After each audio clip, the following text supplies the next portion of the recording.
ఇక వివరాలు చూసినట్లయితే పశ్చిమ గోదావరి జిల్లా పాలకొల్లులో టీడీపీ అధినేత చంద్రబాబు నాయుడికి నిరసన సెగ తగిలింది. ఉండి ఎమ్మెల్యే సీటు సిట్టింగ్ ఎమ్మెల్యే రామరాజుకు కాకుండా రఘురామరాజుకు ఇస్తారంటూ జరుగుతున్న ప్రచారంతో ఎమ్మెల్యే రామరాజు వర్గీయులు పాలకొల్లు ఎన్ కన్వెన్షన్ వద్ద ఆందోళనకు దిగారు. వైసీపీ గాలిలో సైతం ఘన విజయం సాధించిన రామరాజును కాదని వేరే వ్యక్తికి సీటు మారిస్తే తెలుగుదేశం పార్టీని నియోజకవర్గంలో లేకుండా చేస్తామంటూ వారు మండిపడ్డారు.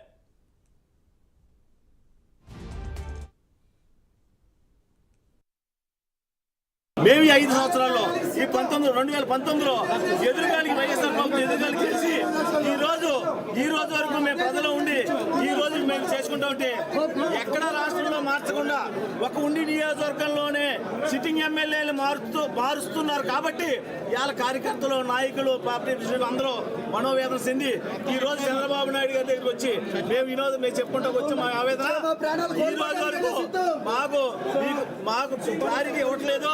అధిష్టానం మాకు క్లారిటీ ఇవ్వట్లేదు. క్లారిటీ లేదు మోలా, క్లారిటీ లేదు మోలా, మమ్మల్ని క్లారిటీ లేదు మోలా. ఈ రోజు మేము చంద్రబాబు నాయుడు మా కుటుంబ పెద్ద అయినా మా పార్టీ ప్రెసిడెంట్ గారికి వచ్చి మేము చెప్పుకుంటూ వచ్చాం. అక్కడ కూడా ఈరోజు చంద్రబాబు నాయుడు గారు మా విన్నపం చెప్పుకుంటూ వచ్చాం. ఇక్కడ కూడా సరైన స్పందన లేదు. ఇది కరెక్ట్ కాదు. రాంబాబు గారికి టికెట్ ఇవ్వని ఎడలా మీరు కోల్పోయే ఉండి సీటు 175 ఫస్ట్ సీటు కోల్పోతున్నారు. ఉండి గడ్డ ఈ రోజు వరకు 9 ఎలక్షన్ జరుగుతుంది. 8 ఎలక్షన్ టీడీపీ నెక్కింది. ఈ రోజు మీరు ఏదో చూసుకుని కార్యకర్తల పార్టీకి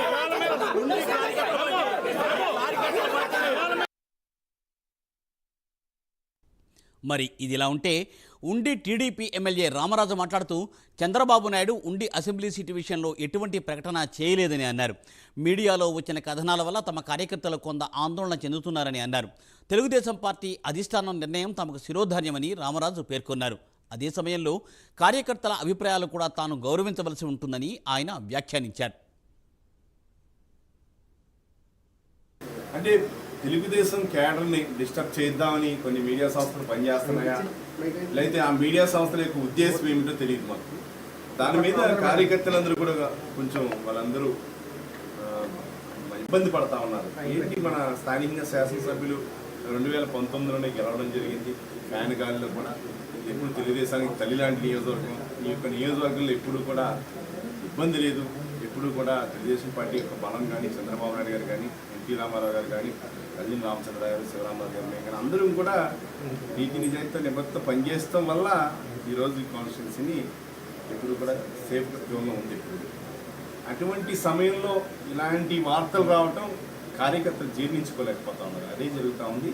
పూర్తి స్థాయిలో ఎప్పుడు చంద్రబాబు నాయుడు గారు గ్యారంటీగా ఏదైతే సిట్టింగ్ అన్నారో దాన్నే కంటిన్యూ చేస్తారని ప్రగాఢ విశ్వాసంతో ఉన్నాను. దాంతోపాటు జనసేనకు సంబంధించి ఇన్ఛార్జ్ నాగరాజు గారు కానీ, తెలుగుదేశం పార్టీ కుటుంబ సభ్యులు అందరూ కూడా, భారతీయ జనతా పార్టీ అందరూ కూడా పూర్తిగా సపోర్ట్ చేసి చూడండి, మీ జిల్లాలో మొట్టమొదటి ఏ కార్యక్రమంలో చేసినా జనసేన మేము కలిసి ఎక్కడా కూడా పరపోచి లేకుండా చేసేటువంటి కాన్స్టిట్యున్సీ మాదిగా అందరూ కూడా గుర్తిస్తూ ఉన్నారు.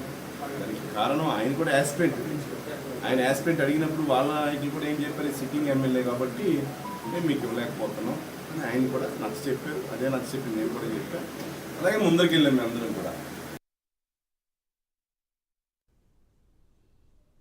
రాబోయే రోజుల్లో తెలుగుదేశం, బీజేపీ, జనసేన ఉమ్మడి ప్రభుత్వం ఏర్పడుతుందని చీరాల టీడీపీ, బీజేపీ, జనసేన కూటమి అభ్యర్థి కొండయ్య అన్నారు.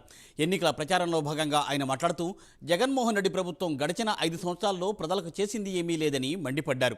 ప్రజలకు ఏమీ చేయపోగా కరెంటు బిల్లులు, నిత్యావసర వస్తువులు, బస్ ఛార్జీలు పెంచి ప్రజల మీద భారం మోపారని అన్నారు. చదువుకున్న విద్యార్థులకు ఉద్యోగ అవకాశాలు లేకుండా, రాష్ట్రానికి రాజధాని లేకుండా వ్యవస్థలను నిర్వీర్యం చేశారని కొండయ్య ఆరోపించారు.